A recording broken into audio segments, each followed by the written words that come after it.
sur de Francia y caminar ligero de equipaje. Buenas tardes. Última sesión, ahora sí que es verdad. Bueno, mañana queda la despedida, pero última sesión de trabajo comienza ahora. Una pequeña advertencia para los no iniciados. Con esta mesa os vamos a sacar de la zona de confort. No es una mesa habitual. Creemos que es la primera vez en que un congreso jacobeo utiliza una mesa íntegra para cosas que no se han hablado apenas. Ha habido alguna referencia en algún congreso, lo hemos recordado antes, sobre temas de limpieza, etcétera, pero de los temas que vamos a hablar es la primera ocasión. Y además también es la primera ocasión en que vamos a poner cara, y es algo que me enorgullece especialmente, con todos vamos a poner cara a parte de los responsables de las últimas cosas que se están haciendo, no solo en la Federación, sino en la Fundación ONCE, en las nuevas tecnologías, en accesibilidad, en sostenibilidad. Ya sin más preámbulo, voy a dejar a Pilar que presente a Mercedes, a Mercé. Adelante, Mercé. Va a ser la conferenciante de la ONCE y ella nos va a contar, como veis, han puesto, la ONCE se ha esmerado y ha puesto un quinto conferenciante ahí en medio, que es muy importante. Bienvenida, Mercé. Mercé Lusarque, responsable del Departamento de Cultura y Ocio de la Dirección de Accesibilidad e Innovación de la Fundación ONCE. Es licenciada en Bellas Artes por la Universidad de Barcelona, máster executive en Economía Social de la EOI. Antes de ocupar su puesto actual, ha trabajado 11 años como técnico en el Museo Tifológico de la ONCE, un museo para ver y tocar. Sus funciones actuales incluyen el desarrollo y ejecución de proyectos en áreas como el turismo accesible, el ocio, la cultura y el diseño para todas las personas, la formación y la educación, así como actividades específicas de sensibilización. Entre estos proyectos cabe destacar el Congreso de Turismo y Tecnología para todas las personas, la Bienal de Arte Contemporáneo, la Cárcel Inteligente, Accesible y Sostenible y el Camino de Santiago francés accesible. Muchas gracias, Mercé. Cuando quieras. Gracias, Pilar, por tu presentación. ¿Sí? ¿Se escucha? Sí, pero te voy a subir un poco aquí, para que esté mejor. Muy bien. Jorge, eras más bajo. Lo siento. Bueno, primero dar las gracias, ¿no?, a la Federación de Asociaciones de Amigos del Camino por la invitación a la Fundación ONCE en formar parte de esta mesa o haber pensado en una mesa que tenga que ver con la accesibilidad del camino. Primero también disculpar la ausencia de Jesús Hernández, el director de Accesibilidad e Innovación de la Fundación ONCE, que estaba indispuesto y no puede estar aquí de una manera presencial, pero está en cuerpo y alma, aunque esté en su casa. Bueno, buenas tardes a todos. Esto no sería posible sin todos vosotros. El proyecto del Camino de Santiago accesible para todas las personas es un proyecto muy importante para la Fundación. Teniendo en cuenta que la cúpula, los directivos de la casa, tenemos un gran número de personas que son gallegas y esto no lo podíamos dejar atrás. El Camino de Santiago, también conocido como la Ruta Jacobea, como bien sabéis, y yo no voy a explicar lo que ya conocéis sobradamente, fue declarada Patrimonio Itinerario Europeo de Interés Cultural por el Consejo de Europa de 1987 y también es la ruta que está considerada Patrimonio de la Humanidad por la UNESCO. El origen de la peregrinación al Camino de Santiago data del siglo XI. Las grandes rutas de este camino tienen que ver con la peregrinación de la cristiandad en la época medieval. Hoy en día ha sido una de las rutas más antiguas y más transitadas de Europa. Dicen que Europa se hizo caminando a Santiago. Los peregrinos, en su transitar por los distintos reinos y países, llevaban consigo enfermedades que iban dejando de un lugar a otro.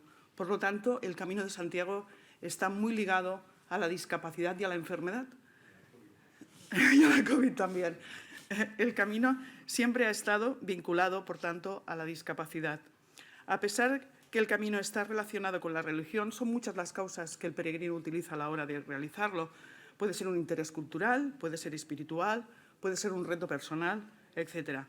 Pero este camino no puede dejar a nadie atrás.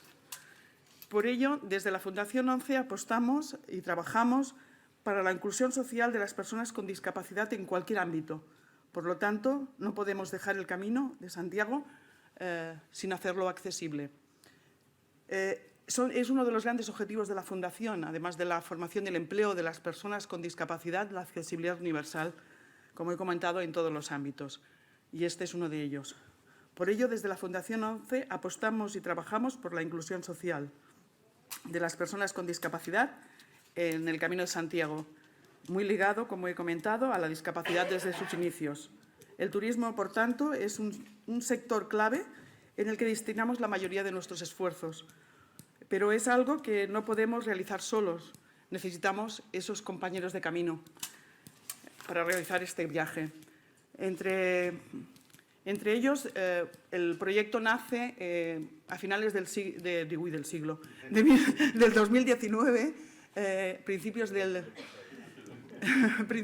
18, principios del 19, y estos compañeros de viaje son entre los ministerios, pues el Ministerio de Fomento, el Ministerio de Cultura y Deporte, el de Derechos Sociales y Agenda 2030, el de Industria, Comercio y Turismo, pero también las comunidades autónomas por las que pasa, como es la Xunta de Galicia, la Junta de Castilla y León, La Rioja, el Reino de Navarra y el Gobierno de Aragón, así como asociaciones de municipios del Camino, que no podemos olvidar, y los que estáis aquí, la Federación Española de Asociaciones de Amigos del Camino de Santiago, y también las empresas que han hecho posible las TICs, como Microsoft o Gecko Napsat, que tenemos aquí una representación, o IGN.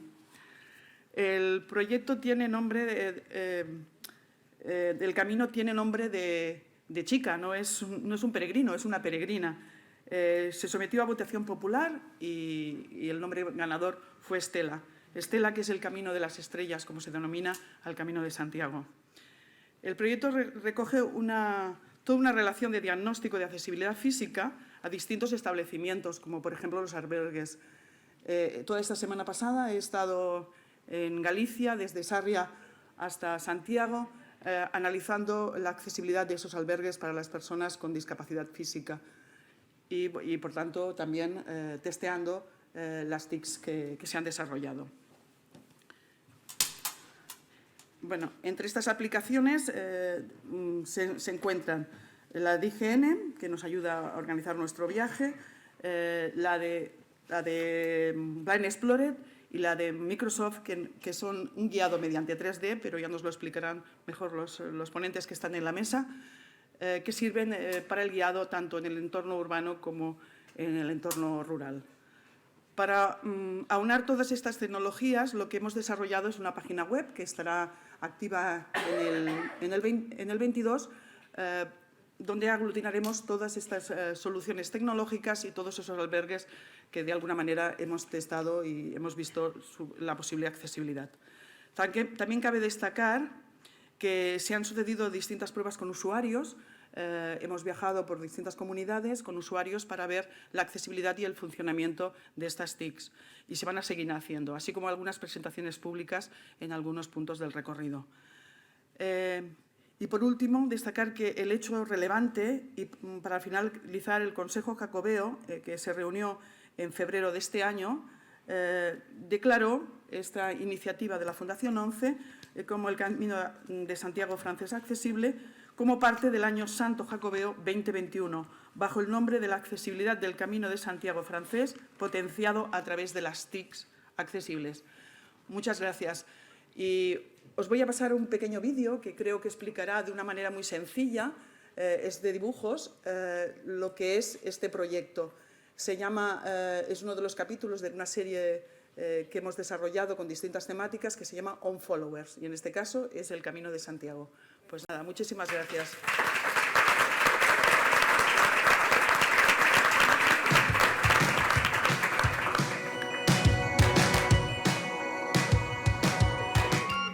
Cumpleaños de Laura, cumpleaños de Laura.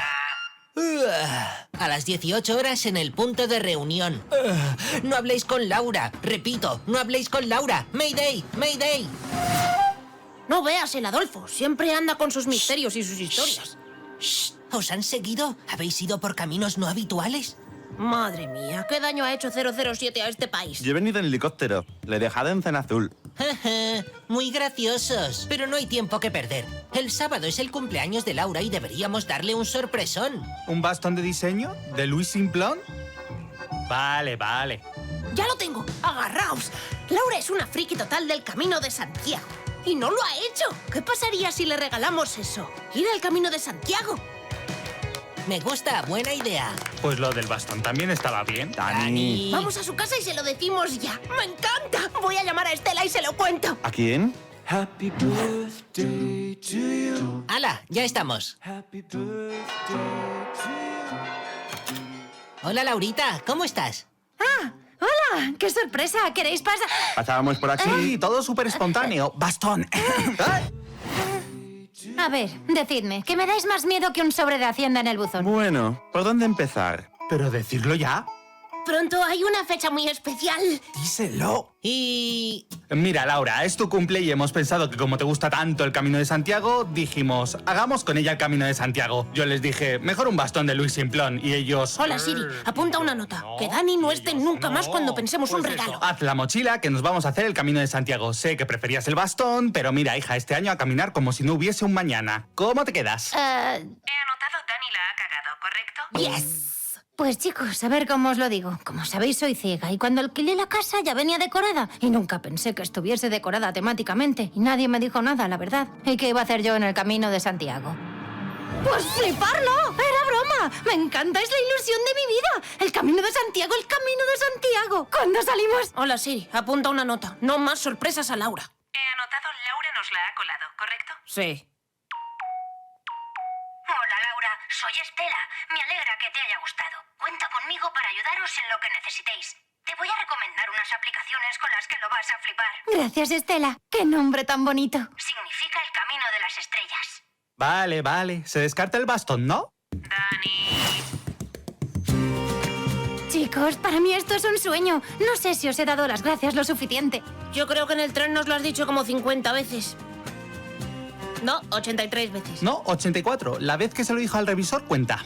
Chicos, es que me hace mucha ilusión. Me he bajado todas las apps de apoyo. IGN te ayuda a preparar el viaje. Que meter en la mochila, conocer la dificultad de la ruta, el tiempo que va a hacer. Y si necesitas paraguas, botas de nieve... Friki, has memorizado la descripción. Y Blind Explorer, que es de orientación por el camino rural mediante sonido 3D. Para que no me rompa la crisma con una piedra. Y Soundscape te orienta por las ciudades y pueblos por donde pasas. Ver dónde comer, comprar, también por sonido 3D. Te falta lo que te dice cuando ir al baño. ¿La hay? Dime y me la bajo. Yo me bajaría la app ahí mis pies. Me arde como si hubiesen hecho una fogata en mis talones. Espera, llamamos a Estela, que se sabe todo el camino y que nos diga dónde está la farmacia más cercana. Adolfo, no la molestes, lo tengo todo aquí. Hola, Estela. Aquí el blandito de Tony tiene rozaduras. Hola, chicos. ¿Qué tal el camino de Santiago? Camino de Santiago, bien. Seguro que Laura ya lo está chequeando, pero yo usaría Soundscape para encontrar una farmacia. Ajá.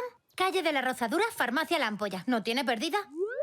Oye, Estela, ¿y algún sitio para cenar? En Soundscape tenéis de todo adaptado a todos. Lo tengo. Calle que hambre, restaurante ñam ñam. A cenar.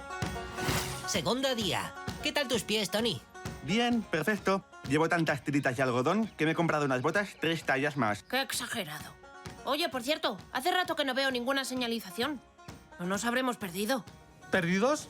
¡No! Estamos perdidos. Tendrán que venir a rescatarnos el FBI, los Navy SEAL. Yo me encargo. Fui medalla púrpura en los Boy Scouts. Dani, ¿cuánto chocolate has comido? Esto con el bastón no hubiese pasado. Laura, ¿a ti qué te indica el Blind Explorer? Anda, ya decía yo. ¿Están apagadas las apps? ¿Alguien las ha apagado? Porque no recibo ningún sonido. Bueno, Bueno, puede ser que te cogiese el móvil y que a lo mejor jugase 1 a 23 partidas al Candy. ¿Cerrar todas las aplicaciones? ¿cómo? Lo mato. ¿Veis algún barranco por ahí? Adolfo, ¿en qué estabas pensando? En el Candy. Se ha activado Blind Explorer y dice todo el rato media vuelta. ¿Cómo? A ver, ya lo tengo. Según IGN, estamos a 4 kilómetros de donde nos desviamos. Ah, solo hay un problemilla. La ruta que me dice incluye una pendiente que para María va a ser demasiado. Me tocará ir por la carretera. No vamos a tirar la montaña abajo para que pueda pasar. Adolfo, tú vas conmigo y llevas mi mochila. Y así se te quitan las ganas de Candy. Vale, todo sea por ayudar y por librarme de las canciones de campamentos de Dani. ¡Santiago! ¡Allá vamos! Para Santiago y mis No canciones. cantes, Dani. Reproduciendo playlist para que Dani no cante más. Hoy, el Camino de Santiago es inclusivo y apoyándonos en las apps accesibles, podemos hacerlo todos. Claro que podemos hacerlo. No te sentirás sola o solo en ningún momento. Y lo harás. Llegarás hasta el final, hasta Santiago. Anímate y hazlo realidad. Tienes muchos motivos para hacer este camino. Chicos, ¿ya habéis llegado? ¡Sí!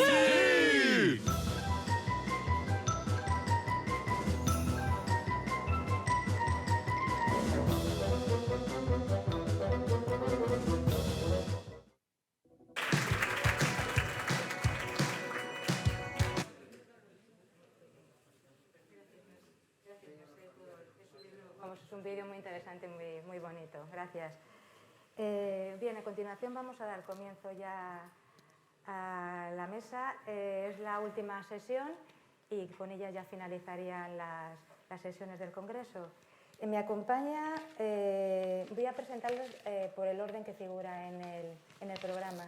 A mi derecha está Alfredo del Campo. Es funcionario del cuerpo, voy a leer un poquitín. Es funcionario del Cuerpo de Ingenieros Geógrafos, jefe de área de cartografía temática y Atlas Nacional de la Subdirección de Cartografía y Observación del Territorio del Instituto Geográfico Nacional. Actualmente es el responsable de la producción del Atlas Nacional de España y de las bases y series de cartografía derivada del IGN. La colaboración del IGN con la Federación Española de Asociaciones de Amigos del Camino de Santiago.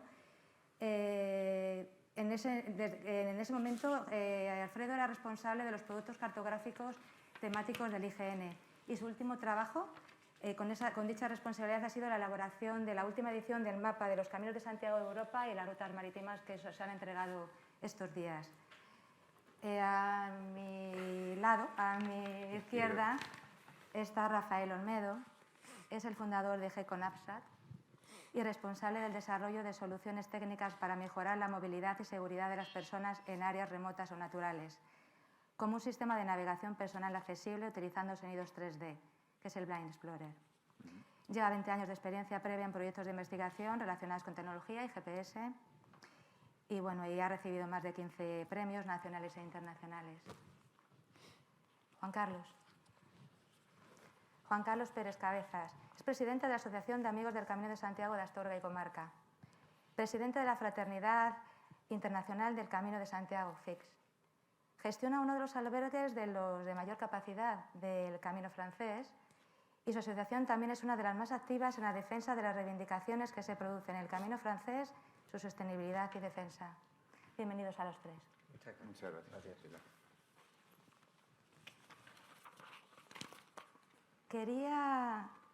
Quería comentar que ya en el año 1999, en el V Congreso Internacional de Asociaciones Jacobeas, que se celebró en CE, ya se habló de la necesidad de adoptar medidas o de adoptar las infraestructuras del camino a personas con necesidades de accesibilidad y que fue recogida en las conclusiones. En el año 1996, en el IV Congreso, el estado celebrado en Carrión de los Condes, se recogió en sus conclusiones reclamar una labor de policía permanente en el paisaje y en el medio ambiente. Y nuevamente en el Congreso, en el V Congreso, en el DCE, en 1999, se planteó una iniciativa recogida en las actas del Congreso bajo el título de Limpieza en el Camino. Y ahora, tendríamos que ver en qué situación nos encontramos, a ver si hemos avanzado un poquitín o cómo estamos, a ver cuál es la situación actual. Alfredo, voy a comenzar contigo. Sí. La primera pregunta para ti. Desde el año 2014 hay una colaboración por parte de la Federación con el Instituto Geográfico Nacional y el Centro Nacional de Información Geográfica. ¿Cuáles crees que han sido los hitos más importantes de esta colaboración? Bueno, se ve que como trabajamos a gusto, pues el tiempo pasa muy deprisa. Porque a mí me parece que fue yo creo que en 2009, ¿no? Yo creo que la colaboración empezó en 2009. De una manera... Con vista sí, al año santo de 2010. Y bueno, pues los grandes hitos yo creo que son fundamentalmente los ligados a la aportación de información temática por parte de la Federación Española de Asociaciones de Amigos del Camino de Santiago. Es decir, lo primero que hicimos, nos aportasteis el trazado del Camino francés y lo primero que hicimos fue ahí una serie de productos, una colección de mapas que iban metidos en una caja Recordáis que eran 40 mapas, las 38 etapas en escala 1:50.000, con diferentes variantes, todo eso.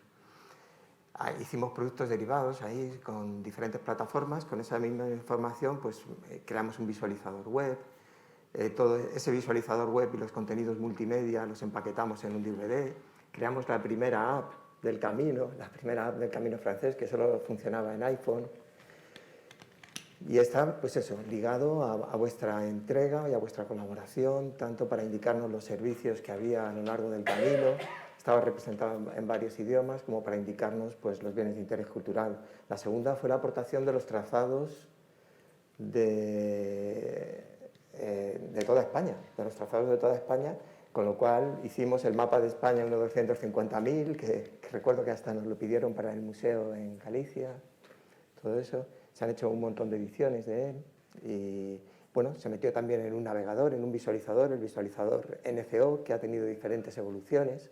Lo llamamos NCO porque es naturaleza, cultura y ocio, e incluye no solo el camino, sino que incluye otros valores adyacentes en el territorio, bienes de interés cultural, otras rutas de gran recorrido, etc. Una capa, ¿no es así? Dentro de la página... Es una capa más dentro de eso. Dentro del visualizador que está inserto en la página web del IGN, pero que además os lo podéis embeber en las diferentes páginas. Cualquiera se lo puede embeber en sus diferentes páginas. Luego eso fue evolucionando, cambiamos la tecnología. Entre medio, fíjate, estuvimos con lo del Hespérides, ¿no? Allí estuvimos con vosotros, Angelines, en el Hespérides, la primera peregrinación. Y luego el tercer aporte fue, yo creo que también dijimos, oye, esto hay que... Bueno, empezamos con vosotros la colaboración con el Consejo Jacobeo, con Grial, con Adriana, y fue que nos disteis las rutas de todos los trazados de Europa. Hicimos el mapa de los caminos de Santiago de Europa, las rutas marítimas también estaban ahí representadas en gris, y finalmente pues el visualizador de los caminos de Santiago en Europa, tal, y ahora, digamos, el cuarto hito, o sea, son 3 hitos, que son la aportación, porque sin vosotros no sería posible, la aportación que nos habéis hecho. El camino francés, todos los caminos de España, todos los caminos de Europa. Y ahora el tema, en colaboración con ONCE, colaboración con Rafa de GECO, pues el tema de accesibilidad, de mejorar nuestra última aplicación del camino, nuestra última app del camino, pues mejorar un poco y la web. Ese es un poco para mí los hitos más importantes. O sea, pero es que hemos hecho muchísimas cosas, ¿eh? Pero se pasa tan rápido cuando se trabaja a gusto que... Rafa, la empresa que tú diriges se ha especializado en sistemas de geolocalización de alta precisión. ¿Qué habéis desarrollado en diferencia de las otras que existen? Aplicaciones, pues, bueno, yo vengo del mundo... Bueno, yo antes también trabajaba en la administración pública en un centro de investigación y empezamos a trabajar en un concepto que era el del guiado sensorial, que nosotros decíamos que más allá de lo que era la vista o lo que era simplemente el girar a la derecha o a la izquierda o girar a la una o a las dos, que habría otras formas que podríamos utilizar para indicar una orientación a las personas, ¿no? Y ese fue el resultado de, bueno, yo estuve 20 años trabajando en la administración y empezamos a trabajar en ese concepto del guiado sensorial, de lo que podía significar. A mí me gustaba mucho la montaña, yo me había metido en muchos líos, algunas excursiones nocturnas de esas que bueno, que no te vale ni el GPS, ni el mapa, ni la brújula, porque tienes ventiscas, porque tienes... Y siempre le dábamos vueltas a cómo poder navegar en estos espacios abiertos que son un poco más hostiles cuando no puedes utilizar la vista. Y a partir de ahí empezamos a desarrollar un concepto que en aquel caso pues la administración pública no encajaba y yo dejé la administración pública y montamos la empresa para empezar a desarrollar ese concepto del guiado sensorial. Esto fue en el 2012, o sea, también hace un rato. Y claro, ¿en qué consiste todo esto? Pues nosotros teníamos una idea y es que, os lo explico de una forma muy sencilla. Nosotros desde pequeñitos somos capaces de identificar de dónde vienen los sonidos, es decir, un chasquido, sin tú ni siquiera pensarlo, sabes muy bien si está viniendo de la izquierda, de la derecha, de un poquito más adelante, de donde sea, ¿no? Y lo que veíamos también es que la tecnología hoy por hoy, incluso los smartphones, te permiten generar esos sonidos en 3 dimensiones, no es lo que se llama sonido binaural. Pero bueno, entonces nosotros veíamos que más allá de esa información que te pueda dar el móvil, podemos llegar a utilizar otros estímulos sensoriales para guiar a las personas. Y empezamos a desarrollar todo ese concepto de lo que era el guiado sensorial. Yo trabajaba en temas de navegación por satélite y, lógicamente, pues conoces las tecnologías, conoces cómo llevar la alta precisión al terreno. y un poco el amor a la montaña, o el gusto por los entornos naturales, la pasión un poco por la tecnología y el descubrir también ese entorno de guiado nos permitió desarrollar a través precisamente de un proyecto europeo lo que era un concepto y llevarlo a término. La Comisión Europea, en aquel caso, nosotros lo planteábamos en 3 ámbitos, tanto emergencias, equipos de primera intervención, el tema de ocio en montaña, pero la Comisión Europea desde el primer momento nos dijo, oye, Rafa, esto que tenéis es una commodity para algunos sectores, pero para la discapacidad visual es una necesidad, porque ahora mismo no hay nada que permita que una persona pueda interpretar o imaginar un camino que no puede ver si no lo está viendo, ¿no? Entonces, como ese sonido, es decir, imaginaros que tenéis un perro delante de vosotros con una campanita. Si vosotros simplemente cerráis los ojos y vais escuchando por dónde va ese perro, os podéis imaginar por dónde va el camino. Y lo que hacemos es eso, simplemente es traducir ese perro y esa campanita en una información virtual que simplemente la persona puede escuchar para entender por dónde va el camino. ¿Qué es lo que hacemos? Geolocalizar todos esos trazados en muy alta precisión. En el Camino de Santiago que hemos hecho es como si las líneas amarillas, imaginaros que fuese una línea continua que va desde donde tú estás hasta Santiago y que tiene una precisión de en torno entre 20 y 60 centímetros. Es decir, no una flecha, sino imaginaros que fuese una línea amarilla. Entonces ese sonido nos va a permitir guiarnos por ahí. Pero luego necesitábamos algo más, y es decirle a la persona también qué es lo que hay, es decir, si hay una intersección, un cruce, un desvío, un giro, una pasarela, si viene con protección o no.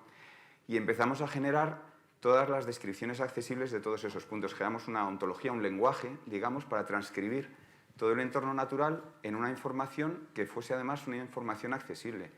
Porque claro, si tú te pones ante un cruce, puedes decir, esto es un cruce recto. ¿Pero qué significa un cruce recto? ¿Que cruzo y sigo recto? ¿O es un cruce recto pero tengo que girar a la derecha? O vaya a la derecha, que es que hay una valla a la derecha, o que me tengo que ir a la derecha. Entonces, claro, empezamos ahí a generar todas esas sentencias, ¿no? Intersecciones, desvíos, giros, bifurcaciones, pasarelas con desnivel, irregularidades. Todo eso al final nos permitió generar mensajes coherentes, de modo que cualquier persona que genere una información de un punto del camino la genere siempre de la misma manera. ¿Qué nos permite eso? Que da igual que una persona con discapacidad visual vaya al Camino de Santiago, vaya a un parque natural o que vaya a un tramo del Camino de Santiago en un sitio o en otro, porque la información que se va a encontrar siempre es coherente. Con lo cual, ante un elemento similar, se encuentra con información similar.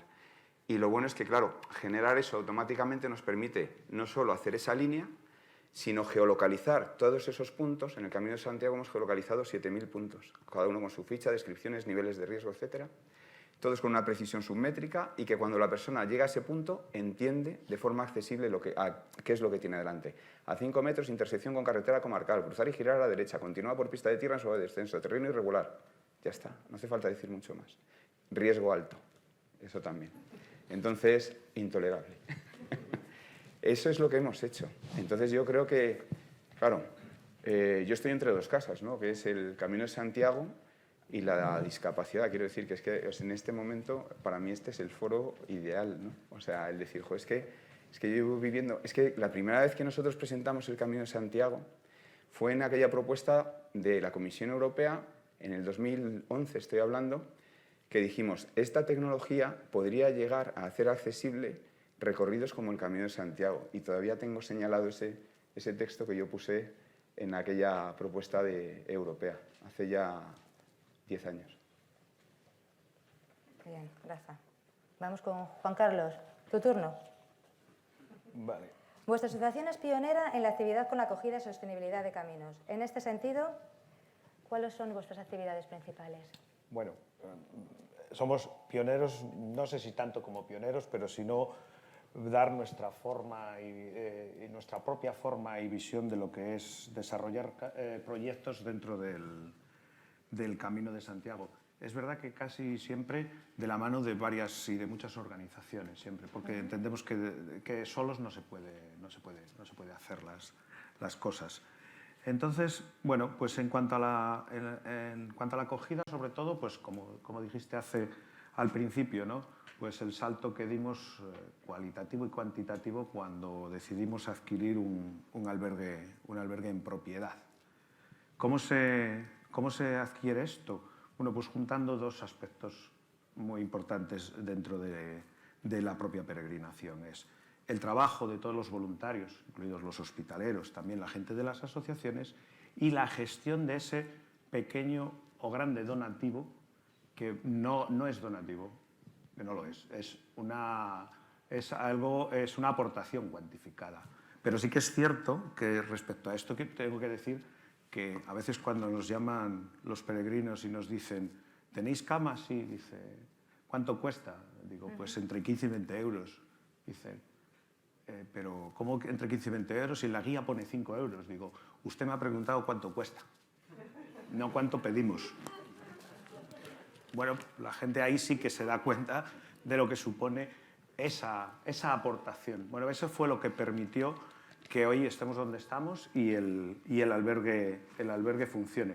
Al fin y al cabo nos convertimos en redistribuidores de esas aportaciones que hacen los peregrinos y sobre todo para un tema muy importante, que la propia dignidad del albergue y la propia dignidad de la acogida se mantenga en el tiempo, que el peregrino de hoy que ve el albergue en las condiciones en las que está, el de dentro de un mes o 2 meses o un año lo vea exactamente igual, en las mismas condiciones dignas, y no tanto depender del donativo voluntario de los peregrinos. Yo no quiero entrar a criticar a los peregrinos porque dejen más o menos.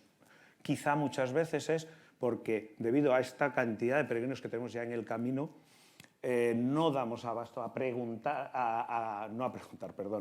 explicar las asociaciones, que somos quienes de verdad estamos más a pie de camino, a explicar lo que significa ese donativo en esa caja. Precisamente lo que estaba contando. Que ese donativo es para que ese albergue siga manteniéndose en condiciones. Cuando vienen mal dadas, como ocurrió con la pandemia, pues claro, algunos albergues no lo pasaron bien y bueno, hubo que ayudarles y encantados además de haberles ayudados.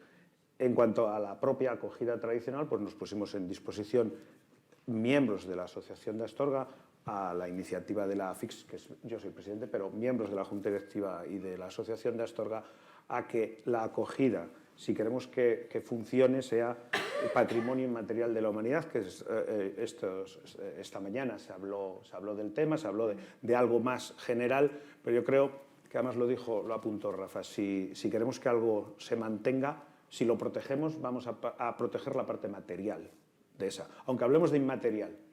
Pero ¿dónde se realiza la acogida tradicional? En los albergues. Si protegemos la acogida tradicional como bien inmaterial, estamos protegiendo los albergues y el trabajo de esos hospitaleros voluntarios. También desde la Asociación de Astorga impulsamos de manera urgente y debido a algo que iba a ocurrir de una manera peligrosa en Castilla y León, que fue la segunda legislación de albergues turísticos y de peregrinos, en los cuales los albergues de acogida y atendidos por los voluntarios de las distintas asociaciones estaban corriendo un grave peligro. Y se crea esa asociación para ser interlocutor, para que eso, bueno, no se consiguió o no, pero sí que la normativa de ahora, con matices respecto a la anterior, que creíamos que no era necesario tocar, pero bueno, se interpretó que sí, ahí estábamos, bueno, y se consiguió que al menos nos dejaran por lo menos aparte, en una zona alegal que nos beneficia, aunque no es la más indicada. También en cuanto a accesibilidad, lo que sí tenemos es, llevamos 10 años acogiendo a la asociación Discamino. Cada vez que pasa por el camino francés ya nos tiene como albergue de referencia, ya nos llama Javier, nos dice Juan Carlos, Alfredo, nuestro hospitalero, vamos a estar tal día. Somos tantos, ya sabemos automáticamente cómo organizar el albergue para que ellos, ya somos su albergue, si van en el camino francés, paran en Astorga, somos su albergue. Algo que, bueno, que llevamos con mucho orgullo, que desde el primer momento nos hubiera escogido y que sí, por nuestras posibilidades del albergue, darle esa acogida. Y ya por último, en cuanto al medio ambiente, que hablaremos más adelante, pues bueno, fuimos en 2015 pues hicimos un proyecto junto con la Asociación de Japón, que no significa que sea más pionero o menos dentro de la ayuda al medio ambiente de las asociaciones, si quieres, eso hablaremos más. Eso volvemos luego. Alfredo, retomando la primera pregunta, ¿crees que debemos seguir con este acuerdo y qué crees que deberíamos seguir desarrollando? Es un poco incidir en la primera pregunta. Sí, vamos, yo por parte del IGR encantados de seguir con este acuerdo. Sí que es cierto que a lo mejor nos hemos por cambios organizativos nuestros, pues a lo mejor no los hemos formalizado últimamente, pero vamos, sí, continuar con el acuerdo y ¿qué debíamos desarrollar? Me pregunto. ¿Qué podríamos desarrollar? Bueno, yo creo que a corto plazo ya teníamos... ¿Qué deberíamos desarrollar? Bueno, ¿qué deberíamos? A corto plazo yo creo que sí que teníamos pendiente ahí algunas cosas que era cuando estaba todavía en el área, que comentábamos que era un poquito daros acceso en relación con la colaboración con la federación, daros acceso que fueran los propios, en este caso la federación, las propias asociaciones los que cargarais la información. Daros acceso desde la aplicación a cargar los tracks y toda la información asociada. También yo creo que hablamos, y eso sería acciones a corto plazo, la base de datos de albergues, por ejemplo, pues tenerla en una nube propia del IGN, de tal forma que fuera única y que proporcionara acceso al resto de la gente. Yo creo que estas eran las medidas más a corto plazo que teníamos. Bueno, estaba también quizás... se está trabajando, desde el Centro Nacional de Información Geográfica se ha trabajado posteriormente ya a que ellos han trabajado mucho en el tema de las imágenes 3D, es decir, con drones pues vuelan el territorio y con sensores LIDAR levantan, no sé si habréis visto en la web del IGN, por ejemplo, el santuario de Covadonga, como lo tienen levantado en 3D y tal, perfectamente. Pues eso sería cosas para que determinados puntos del camino pues se pudieran reconstruir en 3D. O sea, habría luego que darle la vuelta para ver cómo eso podría ser de alguna forma accesible. De hecho, ya está proporcionando una accesibilidad no real, pero sí virtual, a proporcionar acceso y conocimiento de cómo es el santuario a alguien que, o el santuario lo que sea, a la cima de un pico, alguien que pues a lo mejor tenga limitaciones físicas para poder subir allí. Digamos que eso era un poquito lo que teníamos a corto plazo. A medio plazo ya, bueno, pues habría más cosas también, pues a lo mejor trabajar en temas, pero que seguramente ya, por lo que yo veo, ya está trabajando Rafa, que era un poco, y que os habrá a lo mejor comentado el compañero Jacinto, a lo mejor trabajar en temas de realidad aumentada que además fuera accesible, es decir, es un poquito lo que hace vuestra aplicación, pero para normal, pero con el teléfono normal para todo el mundo también, y dotarle de una cierta accesibilidad, pues estás en tal punto, está en la historia, tal, está, focas. En eso yo creo que podríamos trabajar. Bueno, pues hablaremos de ello, ¿no? Y bueno, pues tendremos creo que podemos darnos trabajar. Vuelta. Primero las de corto plazo, eso luego es, el medio plazo. Por ellas. El largo cambia tanto la tecnología que no lo sabemos.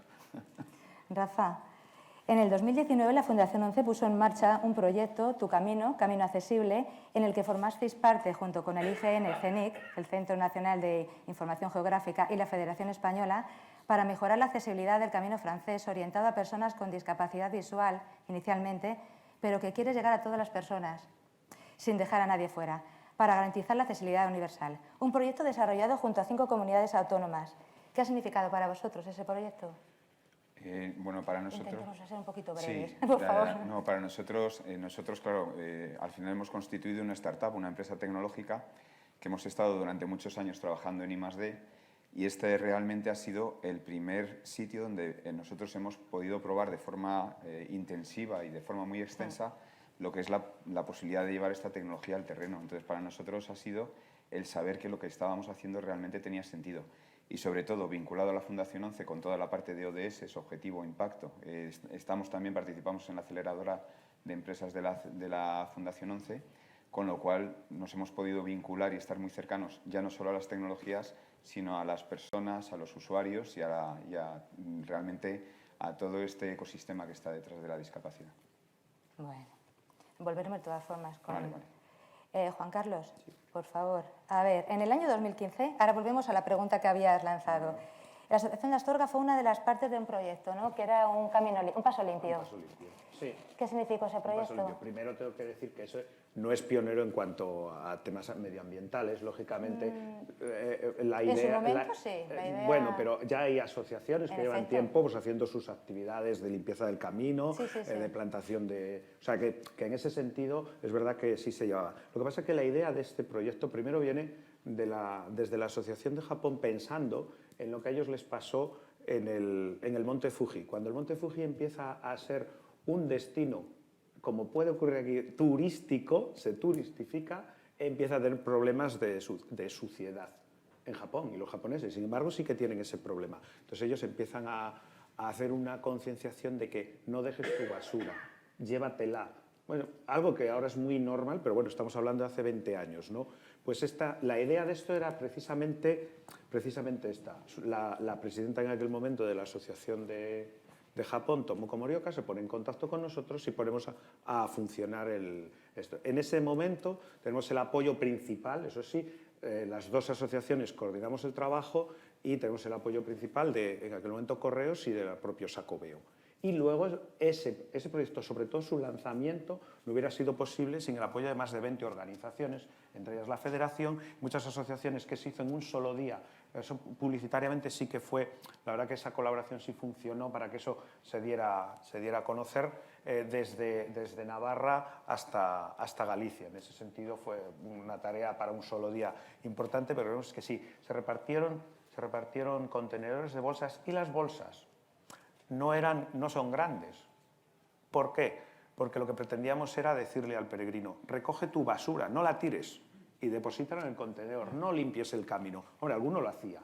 Es verdad que el día que se presentó, bueno, se hizo una campaña de limpieza el camino para darle un poco más, pero la idea de esto era decir, no dejes tu basura.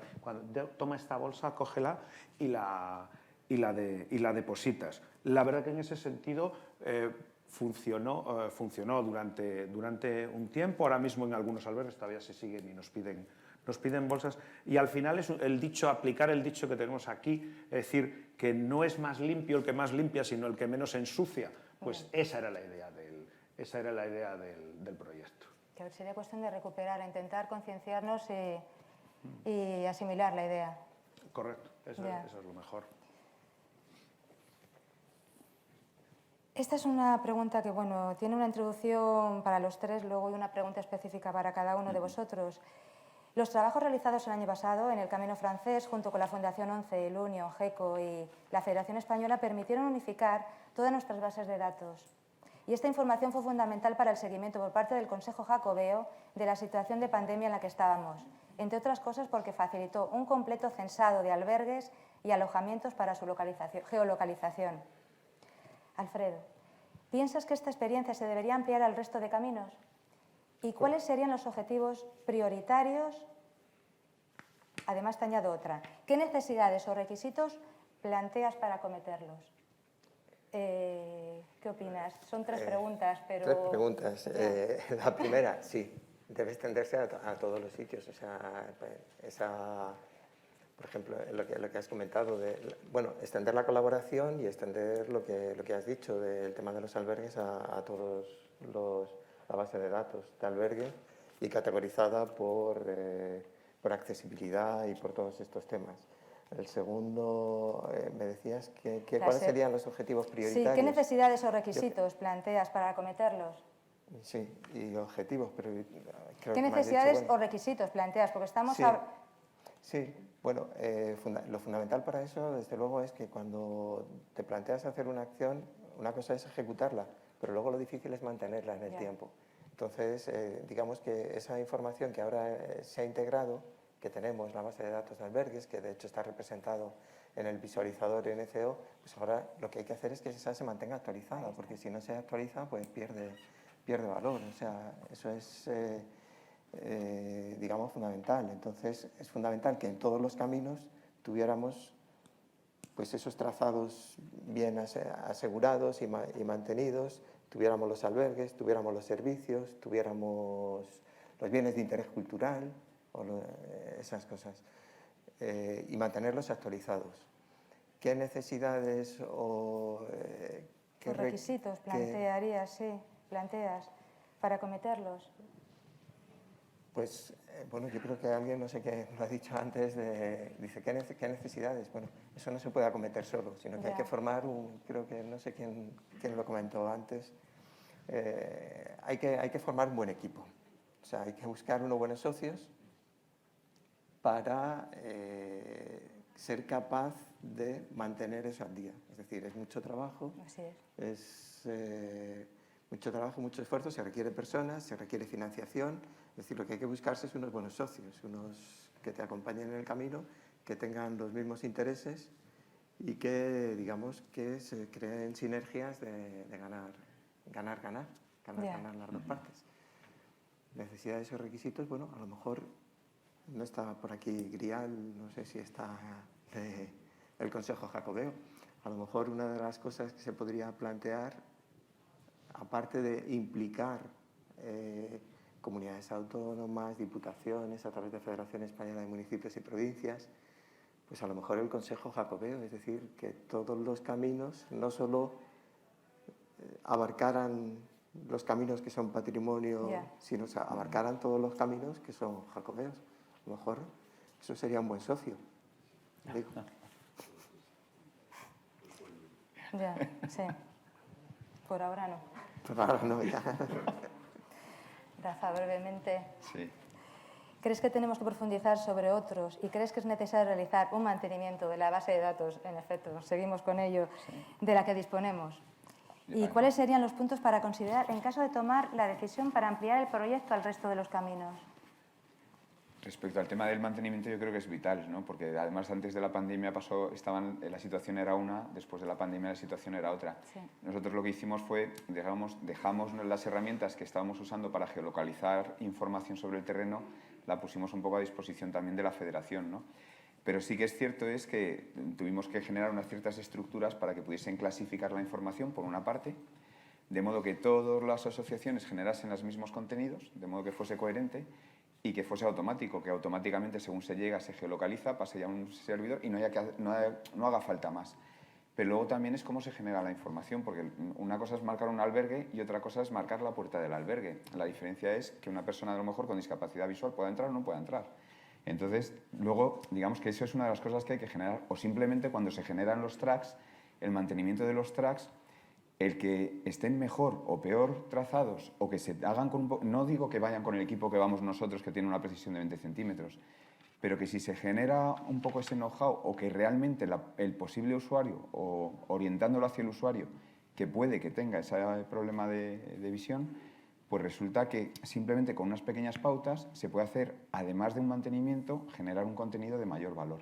Y yo creo que esa es una de las cosas que hay que ir haciendo. ¿Los puntos a considerar para hacerlo en otros lados? Ninguno, hacerlo. O sea, seguir contando con la colaboración de las asociaciones, yo creo que además aportan un valor fundamental en todo lo que es precisamente que sea sostenible. Es decir, no solo hacer un contenido digital que funcione para los próximos meses, sino que pueda seguir actualizándose. Porque nosotros haremos que las herramientas sean mejores, pero el contenido digital, nosotros nos hemos hecho los 1000 kilómetros del Camino de Santiago y hemos estado varios meses, muchas personas mapeando, pero hay mucha información que directamente la pueden hacer las asociaciones y puede hacer que esto perviva y que vaya mejorando. La participación de las asociaciones, lo que es necesario. Hacerlo, sí. Bien. Juan Carlos, vuestra asociación está en el Camino francés. ¿Qué crees que tendríamos que hacer con el resto de caminos? ¿Estas experiencias deberían ser extensibles al resto de los caminos? Bueno, primero felicitar por el trabajo ese que se ha hecho de bases de datos y demás, que eso es un trabajo sobre todo para luego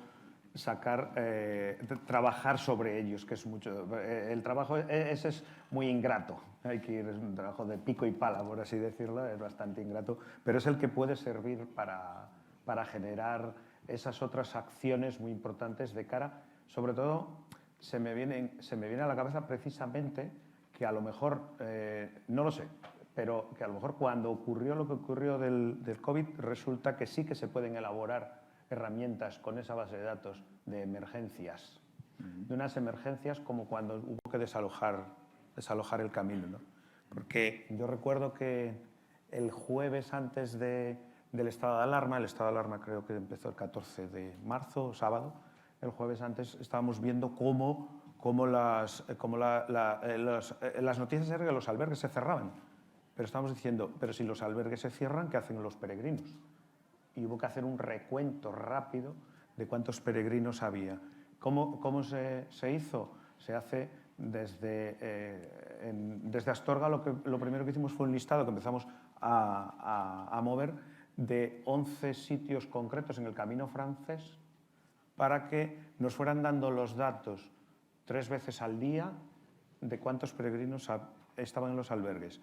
Y además esos albergues iban a ser los albergues refugio para empezar a parar los peregrinos y a partir de ahí empezar a cada uno a irse a su casa, a su país. Eso fue lo que se hace en ese momento. Fueron 5 días, desde el jueves hasta el lunes, cuando ya prácticamente ya no había peregrinos en el camino. Entonces se me ocurre, yo lo planteo que eso fue como en la línea donde se trabajó ahí y que además dio sus resultados.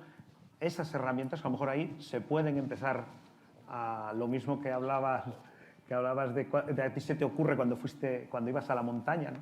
Pues entonces a partir de ahí resulta que a lo mejor se puede empezar a pensar cómo ante una situación de alarma de este tipo se pueden desarrollar esas.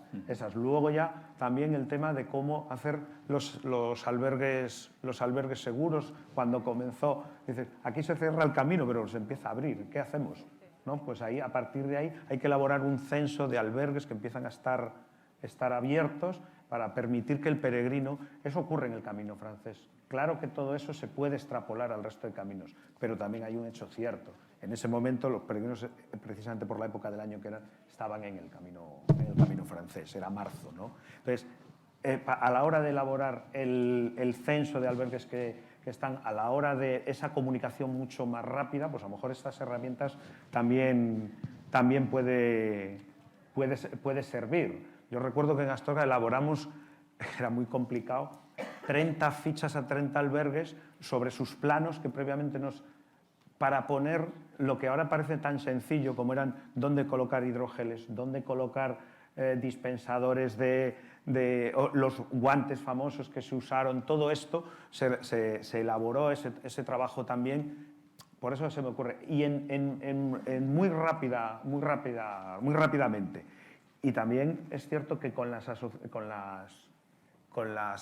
propias administraciones, a lo mejor esas herramientas, en ese momento, a lo mejor resulta que lo agradecen, que les tengamos esas herramientas para que ellos, la administración, sacar un concurso en ese momento para elaborar una herramienta de estas es imposible, no puede ser. Pues bueno, también se puede poner en valor esa aplicación para...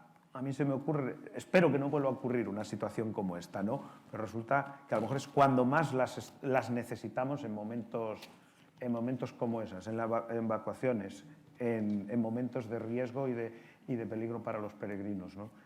Y bueno, pues eso es lo que creo. Y respecto a los otros caminos, pues evidentemente que el camino francés siempre va a ser el ejemplo. Pero también es cierto, para lo bueno, pero también para lo malo. Con lo cual es el ejemplo para que esas cosas malas que hacemos el camino francés, los otros no las repitan. Ya, luego tocamos ese aspecto.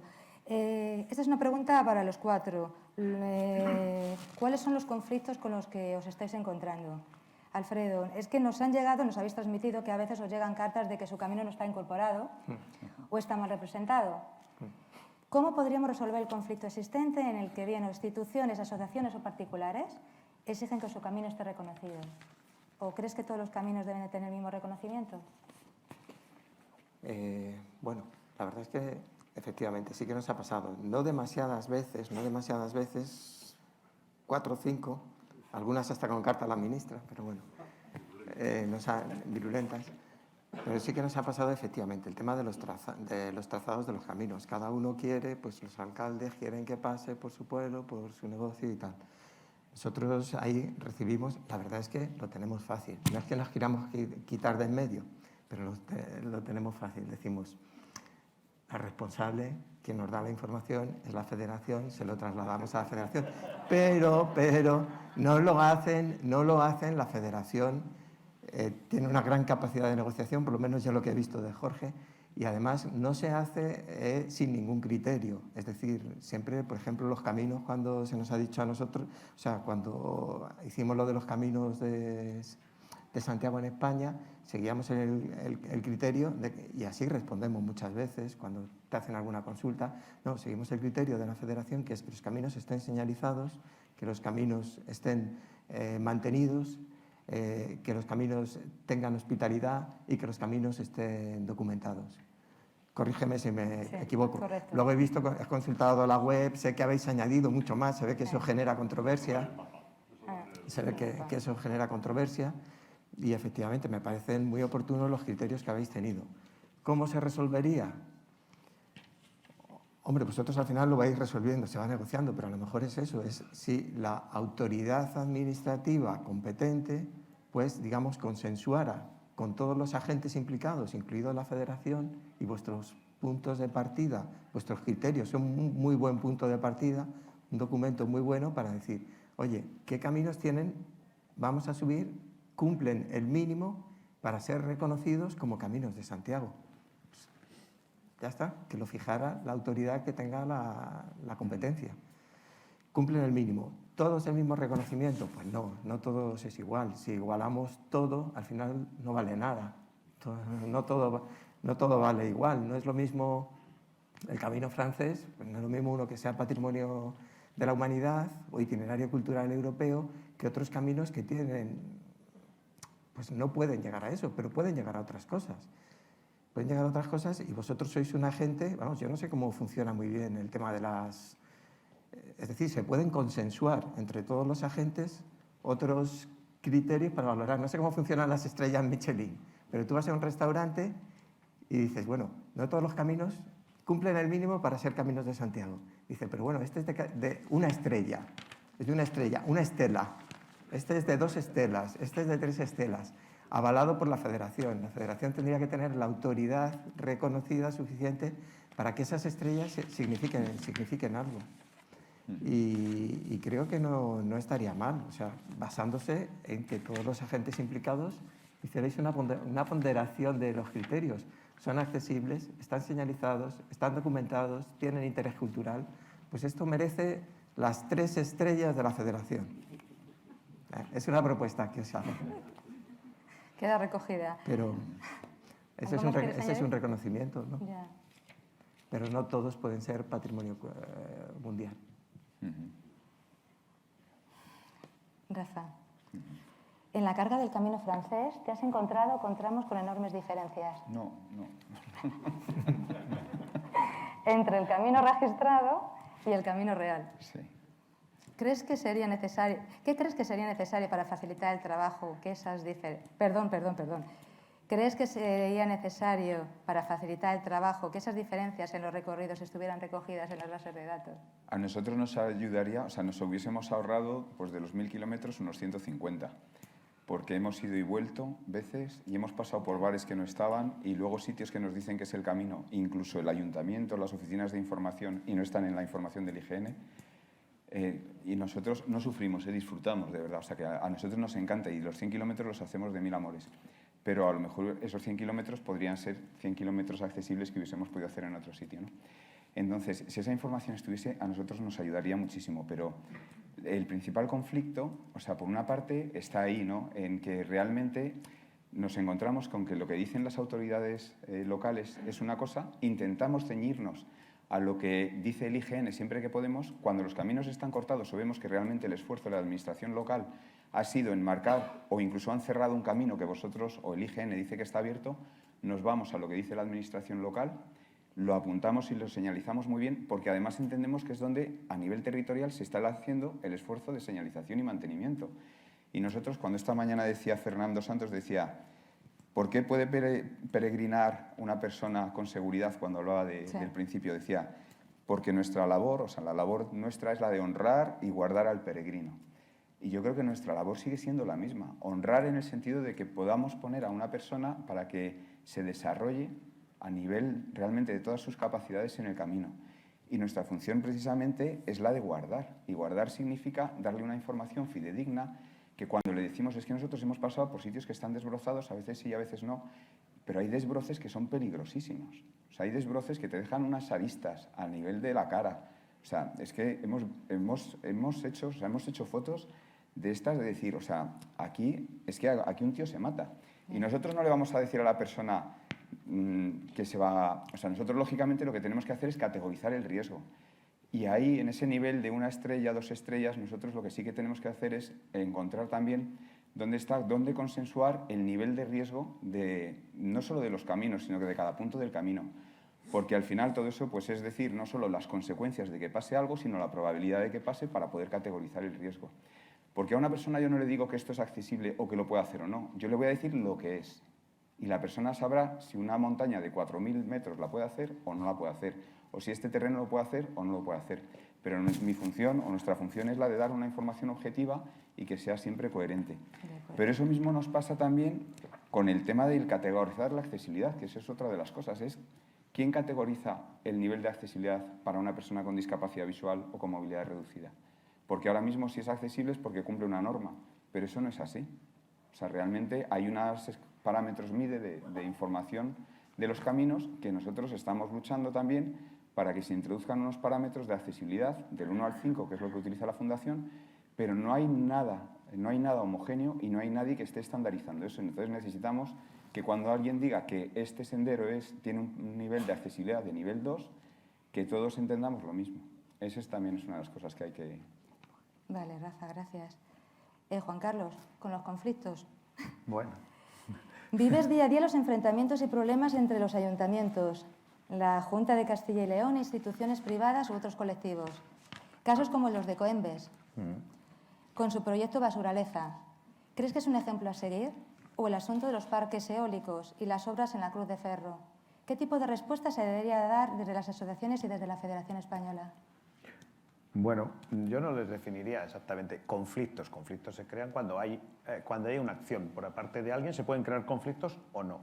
Los conflictos en cuanto al camino es que haya directamente atentados al patrimonio, como decías, si el camino francés es patrimonio, los caminos del norte son patrimonio, cuando hay una ejecución pública en ellos y se atenta y hay una acción directa de atentado contra él, porque se hormigona una calle, o ahora mismo un peligro los parques eólicos, evidentemente eso sí es un conflicto, sí, pero es que además creemos que es que tenemos por obligación, dentro de nuestros fines, y creo que de todas las asociaciones del Camino de Santiago está esa protección, ¿no? Porque además a veces es lo que ocurre que... Fui yo el que hice esta mañana la pregunta del Agrial con lo de cuando los peregrinos, porque son muchos, atentan contra el patrimonio. Y dice, pero es que realmente las mayores agresiones al camino se producen por parte de las administraciones públicas. Y en cada una de las comunidades autónomas tenemos ejemplos. Se pueden ir a ejemplos concretos. En la zona, por supuesto, de Astorga, además, parece como si la subida a Foncebadón tuviera un imán para ellos, porque en apenas 6 kilómetros se puede preparar entre parque eólico, una remodelación de la Cruz de Ferro, una obra sin permiso de la Comisión de Patrimonio que realiza un ayuntamiento, un ensanche de un camino que no se sabe muy bien si la autoriza la Comisión de Patrimonio dentro de los 200 metros. O sea, el enemigo, vamos, tiene muchos brazos. Y claro, ante eso, nosotros creemos que las respuestas tienen que ser contundentes por parte de las asociaciones. O sea, hay el conflicto, bueno, pues a lo mejor hay conflicto, pero desde una parte, tanto formal, incluso pues medios de comunicación y demás, pero una parte administrativa. Porque si al final nos quejamos mucho, pero la parte administrativa de sus recursos, sus plazos y demás, no las cumplimos, eso no lleva, en un Estado de Derecho, nos lleva inevitablemente a no ganar nada. Entonces, sí que ahí tenemos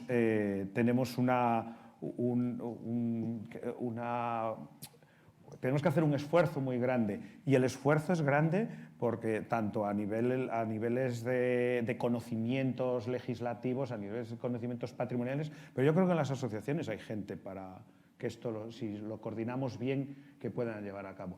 Hay que entender que ahora mismo, sobre todo los parques eólicos, entre los parques eólicos y los huertos solares, tenemos va a ser tremendo lo que va a ocurrir.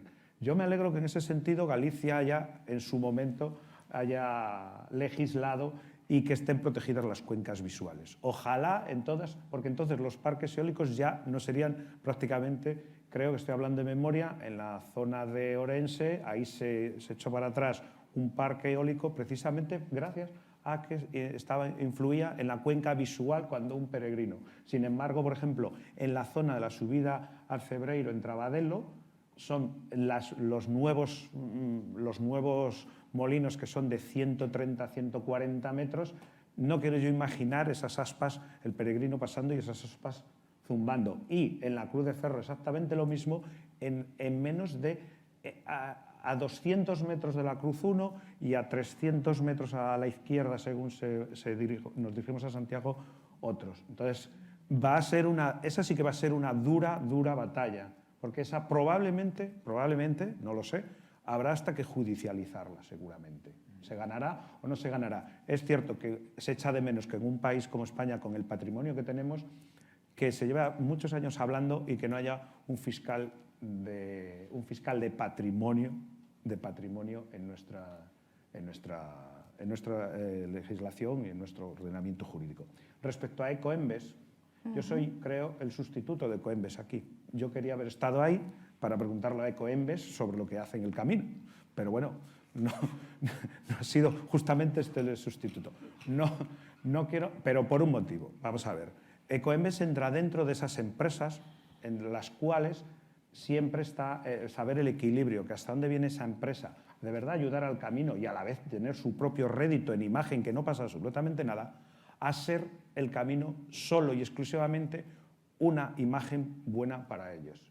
Y Ecoembes, con toda su buena imagen que pueda tener, y que ha hecho campañas muy buenas respecto a la ecología, al medio ambiente, pero resulta que llegan a los albergues, lo digo por propia experiencia y porque le preguntamos a los otros albergues. Llegan a los albergues, colocan unos contenedores, nos dan unas bolsas para decir que son de material reciclable para que pongan los peregrinos sus cosas. Por supuesto, bolsas que llevan Ecoembes, no faltaría más. Con lo cual, un montón de kilómetros, los peregrinos con su bolsa de Ecoembes así en el hombro.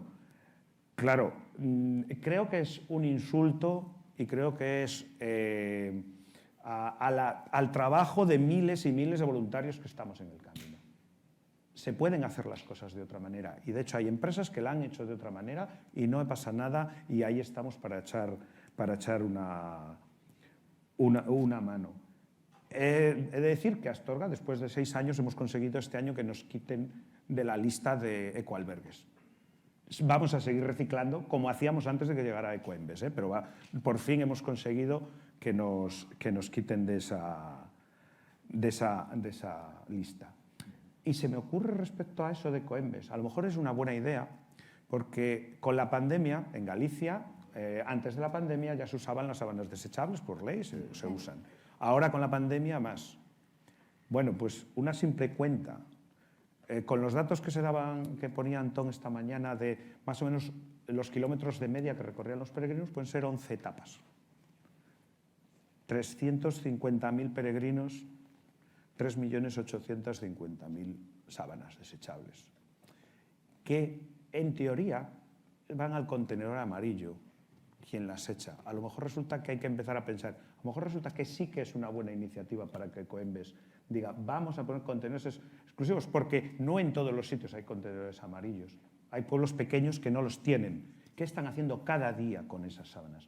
3.850.000 sábanas por 350.000 peregrinos. Ahí sí que a lo mejor hace falta que una empresa como Ecoembes, de decenas de millones de euros de presupuestos, sí que nos echara una mano.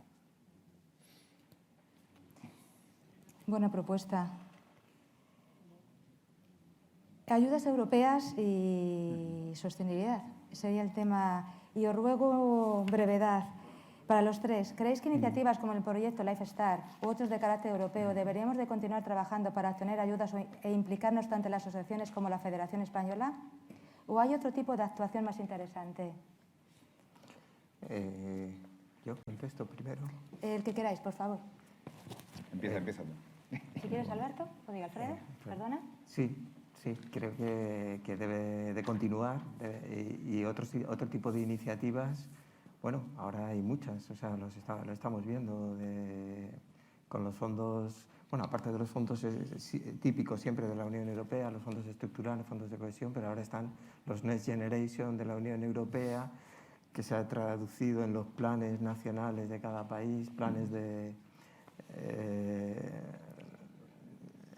los PRTR, planes de transformación y resiliencia. Sí, el último es de restauración, transformación y resiliencia. A su vez, luego se desarrollan los planes ministeriales que está desarrollando cada ministerio. Claro, hay las conferencias sectoriales con comunidades autónomas, se recoge la información. Las comunidades autónomas, es decir, hay muchas. Lo que pasa es que hay muchas oportunidades. Hay que buscarse unos. Lo que pasa es que no se puede ir solo, que es lo que antes oí yo. No se puede ir solo, sino que hay que ir y con buenos compañeros. Con buenos compañeros de camino hay que ir a esas ayudas. E incluso yo creo que los ministerios también están proponiendo la oportunidad de que hagas lo que llaman manifestaciones de interés o algo así. Entonces, ahí es donde se puede incidir. Nosotros venimos, o sea, nuestra tecnología realmente existe gracias precisamente a fondos europeos y a programas de I+D europeos. A nosotros nos ha ayudado a entender dos cosas. Bueno, nos ha ayudado por una parte a desarrollar la tecnología, pero luego a entender también la trascendencia de lo que estamos haciendo a nivel local, que realmente el interés es europeo y más allá incluso de Europa, ¿no? Con lo cual que realmente todo lo que estamos aquí tiene más trascendencia de realmente lo que está pasando aquí, ¿no? Que realmente puede llegar fuera. Y que realmente es un momento, yo creo que estupendo, porque se está hablando de digitalización, de innovación, de sostenibilidad. Nosotros hemos pasado de ser una empresa tecnológica a ser una empresa de impacto social, que yo antes no sabía lo que existía, pero ahora nosotros tenemos métricas de impacto, tenemos una matriz del cambio, tenemos los ODS, la Agenda Urbana Española, y son parte ya de nuestra empresa, de modo que nosotros todo lo que estamos haciendo va orientado a eso. Nosotros estábamos trabajando en eso antes de que existiesen los ODS, pero ahora realmente es el momento de aprovechar que realmente eso está pasando, porque realmente aquí las asociaciones entiendo que tampoco vais de pasta hasta las orejas, ¿no? Entonces, a ver qué dice Juan Carlos ahora. Entonces ahí seguramente es el momento de que donde hay un interés, por una parte, de actores que realmente tienen un interés en generar un impacto social, sostenibilidad, etcétera, con los actores tecnológicos que podamos estar allí, precisamente tenemos ahora el paraguas ideal para poder empezar a dinamizar todo esto, generar muchísimo más impacto, pero uno de los problemas es que hay que hacerlo con mucha cabeza para que realmente sea sostenible en el tiempo. Es decir, yo he gastado dinero de I+D a patadas, pero es que a mí yo me fui en parte de la administración, yo me fui encantado de la administración, pero me fui en parte porque decía, esto está muy bien, pero ¿dónde se queda la I+D? O sea, ¿dónde se quedan todos estos fondos, no? Entonces, ¿cómo lo hacemos para que realmente sea sostenible, para que el día que no lleguen esos fondos siga funcionando? O sea, Juan Carlos. Pues básicamente estoy de acuerdo con ellos. Y además, sobre todo, eso es lo que más me preocupa. Fíjate, no me preocupa tanto el que no tengamos dinero, porque ahora mismo, efectivamente, yo lo que quiero es llamar a la puerta de una administración y decir, oye, mira, tenemos esto, sino que el proyecto que presentes sea un proyecto que lo tengas muy bien pensado y los fines que persigue. Quiero decir, que no significa hacer una rotonda o una escultura en una rotonda, ¿vale? Que ese proyecto, es un símil, lógicamente, pero que ese proyecto, lo que estás diciendo, se mantenga en el tiempo y que sepamos las asociaciones qué es lo que estamos planteando para que ese proyecto que tenemos para sacar adelante, que de verdad va a servir para el camino y para los peregrinos. Y estoy absolutamente de acuerdo en que los fuegos artificiales son muy bonitos, duran lo que duran, pero creo que las asociaciones, por la propia responsabilidad social que tenemos, el gasto, que es el gasto de impuestos, debemos de canalizarlo en proyectos que sepamos a dónde tienen que ir. Ayudas europeas, por supuesto, pero también a veces son las ayudas de comunidades autónomas y ayudas del nivel más bajo de la administración. Para mí, lo más importante es una buena planificación de los proyectos y saber los fines que persigues con esos proyectos. Gracias, Juan Carlos. Tengo 4 preguntas de los asistentes. Las voy a leer por el orden de llegada. La primera es de Javier Relalta y va para ti, Rafa. ¿Tendría sentido desarrollar una audioguía del camino, como la de los museos, alojada en la web, que destaque lo más valioso de cada ruta? Brevemente, Rafa. Sí, es que el camino es el camino. Entonces, a mí, de hecho, hay mucha gente que me dice, Rafa, cuéntame el rollo que me tengas que contar antes y luego déjame andar. O sea, déjame encontrarme conmigo, con el camino, con las sensaciones, con lo que hay. Entonces, esa audioguía, para el que la quiera, me parece fenomenal. Pero yo creo que, por supuesto, generar ese contenido que cuando llegas a un elemento de interés histórico, cultural, natural, que puedas tener esa información que lógicamente te ayuda a ponerlo en valor. Como decía alguien, lo que no se conoce no se mantiene o pues me parece bien, ¿no? Pero realmente mi objetivo realmente es el de conseguir que el peregrino ande el camino y que da igual la discapacidad que tenga, que él entienda cómo es el camino. Más allá de eso, nosotros damos un poquito de información, pero tampoco profundizamos. Pero es cierto que damos una información muy sencilla de lo que llamamos puntos de interés para que entiendan un poquito o empiecen a rascar en el interés de eso, pero realmente para nosotros está más en que realmente puedan recorrer y andar el camino. Pero vamos, tiene mucho sentido, pero para que el peregrino pueda tener también otra opción de generar más riqueza en su viaje. Gracias, Javier. Hay ahora una pregunta de Josécho, gracias, para Alfredo. ¿Puedes valorar cómo a nivel de institución nacional sois la mejor apuesta para integrar distintas fuentes de información, servicios, albergues, trazados, y expandirlo a nivel internacional? Si puedo valorar, o sea, yo creo que sí, o sea, digamos... ¿Puedes valorar? Vamos a ver, todo, es decir, el instituto como maneja información geoespacial, que llamamos, la verdad es que todo ocurre en algún sitio. Entonces, claro, ahí es nuestra competencia, ocurre en algún sitio y en algún momento, las coordenadas espacio-tiempo. Pues nosotros podemos situarlas en el espacio y en el tiempo. Entonces, efectivamente, sí que es fundamental el papel del instituto para georreferenciar, y para eso estamos generando toda esa información geográfica de referencia desde el PNOA, que hablábamos antes, un momento Rafa, PNOA, todo lo que ha cambiado, es decir, y todo gratuito. Todos los datos LIDAR, todos los datos, o sea, aquel que tenía que rasterizar antes mapas y no sé qué, dice, pues ya ahora voy y me lo descargo. Pues claro, evidentemente, o sea, digamos que trabajamos con los impuestos que pagamos, los impuestos pagan nuestro trabajo, pues nuestro trabajo ya está libre para que el resto, para que haya startups, para que las empresas generen valor añadido y, por supuesto, integrarlo en España para ponerlo en valor e integrarlo a nivel europeo, pues también, a nivel europeo, porque tenemos relación con otras instituciones geográficas y todo...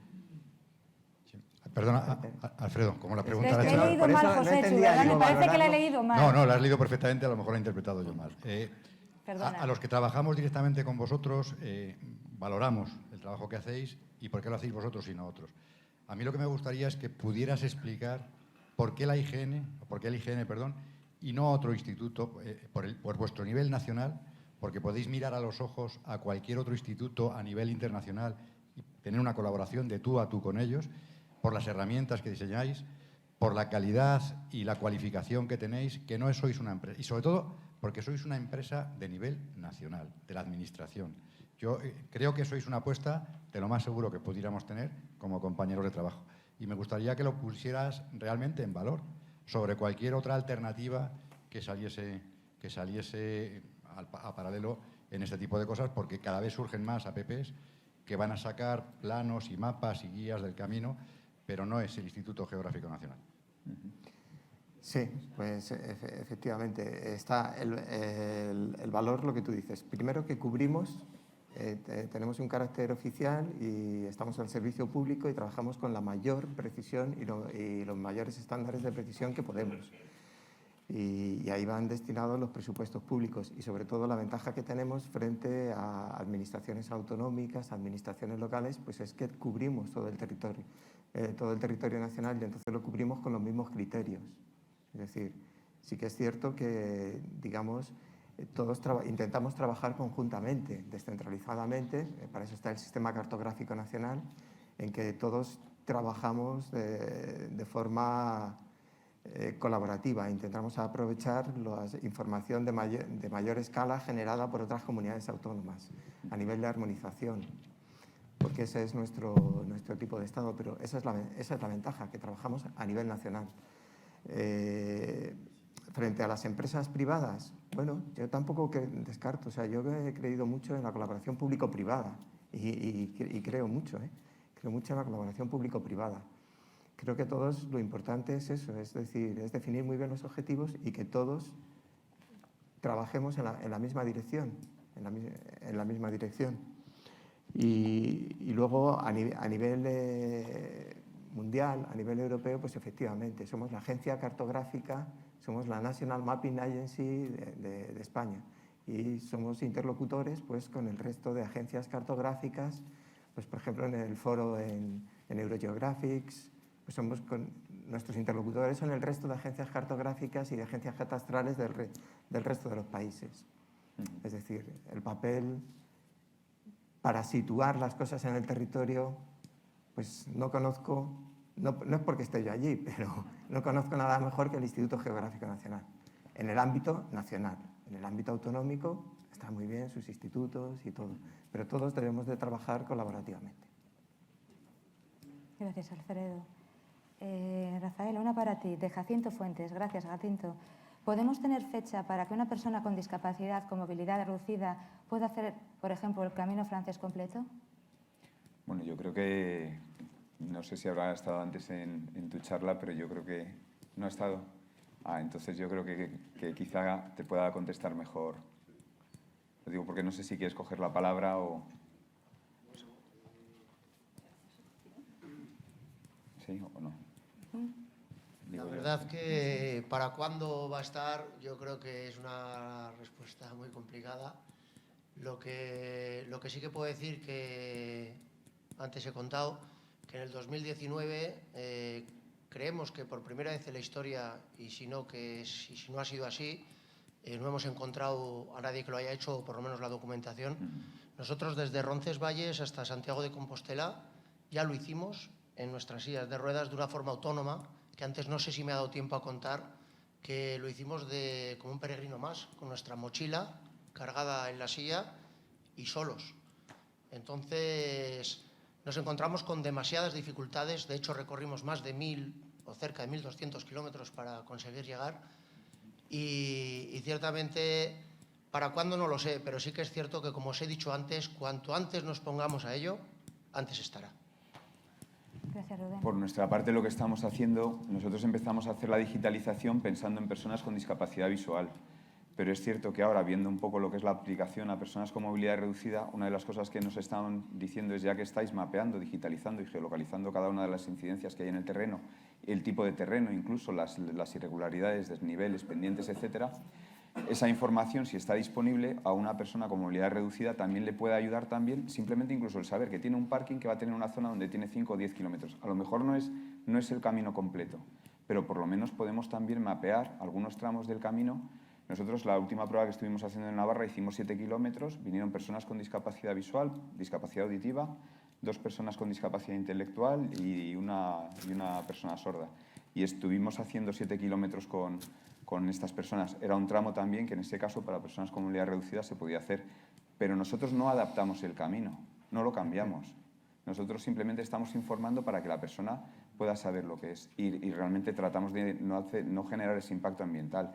Pero también, como decías tú antes, señalizamos aquellas cosas donde con poquita intervención un riesgo intolerable se puede reducir o una dificultad puede hacer que sea un poquito más practicable o accesible. Gracias, Rafa. Juan Camaño. Gracias, Juan. Para Alfredo, Rafael, contestáis el que queréis. ¿Qué queráis? Que conteste. Bueno, a ver la pregunta. Exacto. Ayer el representante del Ministerio de Cultura de Proyectos... Ayer el representante del Ministerio Cultural de Proyectos que se puede... que se puede llevar a cabo... ¿Qué proyectos se pueden llevar a cabo con financiación de la Unión Europea? ¿Es así? ¿Habéis contemplado esto para futuros proyectos? Por favor. Bueno, la pregunta, yo creí que la había escrito bien. Ayer el representante del Ministerio de Cultura... Venga. El representante del Ministerio de Cultura nos dijo que había financiación de la Unión Europea para proyectos. Eso es. Y de alguna manera nos estaba invitando a las asociaciones o a la federación, estaba invitando a que se hicieran las peticiones correspondientes con los formularios y tal. Y se intuía, y yo después un momento lo comenté, que es que parece que se pierde muchas veces financiación porque no se presentan proyectos, lo cual es una pena, porque nos quejamos a veces de que no se hacen cosas, pero hay un dinero y no se aprovecha porque no se presenta. Entonces, mi pregunta en concreto era a cualquiera de los dos, hombre, si tenéis en cuenta, habéis hablado algo antes un momento, pero si tenéis en cuenta que hay una financiación para presentar proyectos, que no se pierda ese dinero porque no presentamos un proyecto, ¿no? Pues efectivamente, si es que hay muchas propuestas abiertas. Nosotros en el IGN, de hecho, hemos estado definiendo determinadas cosas. Hay otros instrumentos, es que yo me sé más las siglas, luego ya el nombre no me acuerdo, el PERTE, que eran los planes estratégicos de recuperación y transformación económica. O sea, hay muchos instrumentos. Dentro de estos planes de recuperación tenéis un sitio en la web que se llama España Puede. En España Puede están los planes de recuperación, transformación y resiliencia y de los diferentes departamentos. ¿Cuáles encajan más con el camino? Con el camino encaja más, entiendo, Ministerio de Cultura, Ministerio de Transición Ecológica y Reto Demográfico. Bueno, luego si aplicamos nuevas tecnologías, pues hay otros ministerios.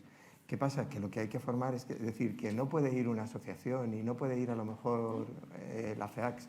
Es como, o sea, son, digamos, para que te lo acepten, es mejor, pues eso, es formar un equipo. Formar un equipo, dices, venga, pues hablamos junto con el IGN, hablamos junto con empresas como GECO, hablamos con otros países, porque es que se pueden cubrir, bueno, luego la gestión de los fondos es comunitaria, pero son intercomunitarios, es decir, pueden ser proyectos intercomunitarios y pueden ser hasta, yo creo que hasta entre países, pueden ser hasta entre países. Es decir, el camino, pero eso lo hemos hablado siempre, el camino es una realidad ganadora y es un proyecto ganador a nivel europeo. ¿Por qué? Porque vertebra toda la Unión Europea. Y en España lo mismo.